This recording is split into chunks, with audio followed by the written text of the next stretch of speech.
tikrai mane nustebino jūsų rankų miškas, kad jūs tiek daug laikote namuose iš esančių šunis ar kitus gyvūnus. Tai tikrai manau, kad geras ženklas, vadinasi, rūpinatės ir kitais.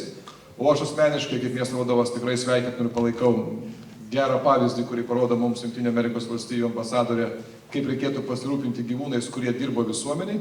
Ir aišku, dėkingas Lietuvos Respublikos muitinės departamentui už tokios iniciatyvos pradžią.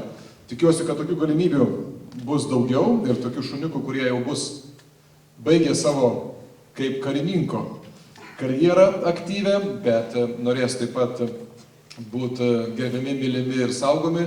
Taigi šios iniciatyvos dėka tokie visi gyvūnai, šuniukai ras vietą Vilniaus miesto gyventojų šeimose.